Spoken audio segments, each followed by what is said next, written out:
Rebonjour à ceux qui nous suivent et bienvenue à ceux qui nous rejoignent sur la web télé. Nous sommes à l'UIT de Belfort-Montbéliard au département MMI, toujours dans le cadre des Portes ouvertes 2019. Nous allons vous présenter le département réseau et télécommunications. Nous sommes donc en compagnie de Yannick Vimin.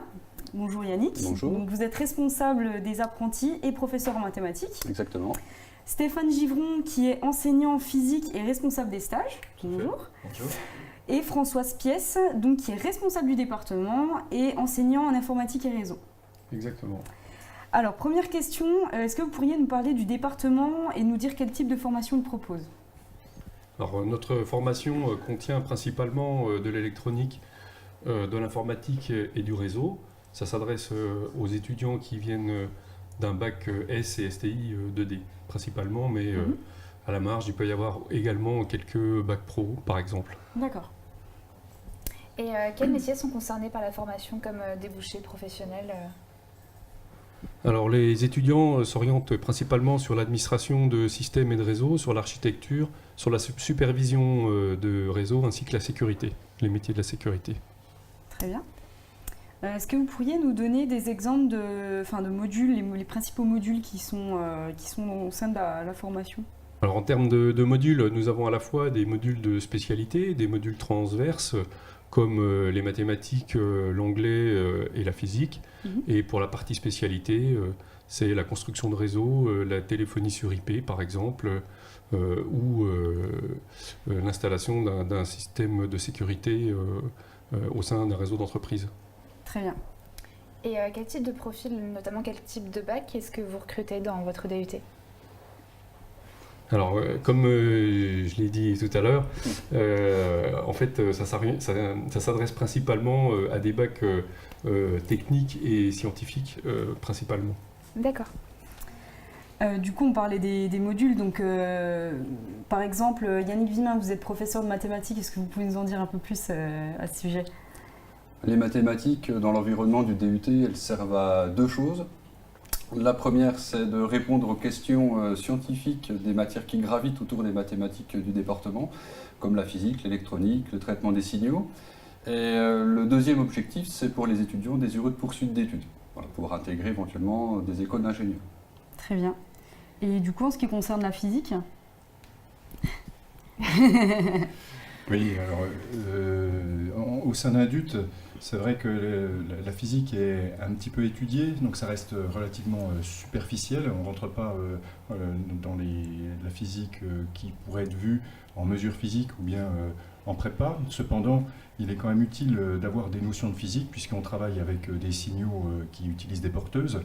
Donc les étudiants doivent comprendre un petit peu comment se propagent les ondes. On travaille aussi sur de la fibre optique. Donc ils doivent aussi avoir des notions de transmission de la lumière guidée. Voilà. Donc on essaie que ça soit très appliqué, avec un minimum d'équations, même si quand on parle de physique, on est quand même obligé à un moment donné de faire référence à quelques équations. Voilà. Oui. Et on va maintenant parler un petit peu des stages au sein du DUT. Du coup, comment est-ce que ça se passe ? Enfin, les stages, qu'est-ce que vous proposez ? Alors, au sein de notre DUT, effectivement, il y a un stage qui se fait en deuxième année. Donc, à partir de fin mars, les étudiants partent en entreprise pendant 10 semaines. C'est des stages de 10 à 14 semaines. Donc, ces stages se font au sein d'entreprises publiques ou privées. Donc, public, ça peut être au sein de mairies, au sein de... comme par exemple Pays de Montbéliard Agglomération, qui recrute des fois des stagiaires en réseau et télécom pour administrer justement le réseau informatique. Mais ça peut être aussi des stages qui se font à l'étranger. Donc l'étranger, ça peut être en Suisse. On a eu des étudiants qui sont allés en Suisse, à Lausanne, dans des start-up. Voilà. On a aussi des jeunes qui vont faire des stages en Angleterre, pas cette année, mais avec le Brexit. On n'a pas poussé les étudiants à partir à l'aventure, mais on a des étudiants qui vont par exemple à Hong Kong ou bien aux États-Unis. Ah oui, d'accord. Mais ça, c'est vraiment pour les meilleurs étudiants, puisqu'ils vont en labo de recherche. Donc ça veut dire une maîtrise quand même solide de l'anglais, et puis comme ils sont dans des labos de recherche en informatique, une maîtrise solide aussi de l'algorithmique, de la programmation. Très bien. Et donc on a avec nous le responsable des apprentis. Donc est-ce que vous pourriez nous parler un peu plus justement de la voie par apprentissage pour les étudiants?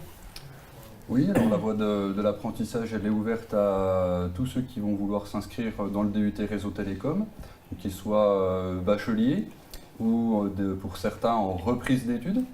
Donc l'idée c'était de diversifier nos profils de bac qu'on pouvait recevoir initialement.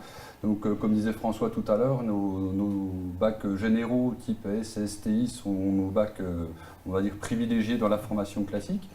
Depuis l'ouverture, ça fait maintenant 15 ans de l'apprentissage, on accueille de plus en plus de bacs professionnels, donc qui réussissent très très bien dans le cursus en alternance, pour deux raisons. D'une part, ils ont un réseau de contacts dans les entreprises déjà assez important, de par leur professionnalisation au lycée.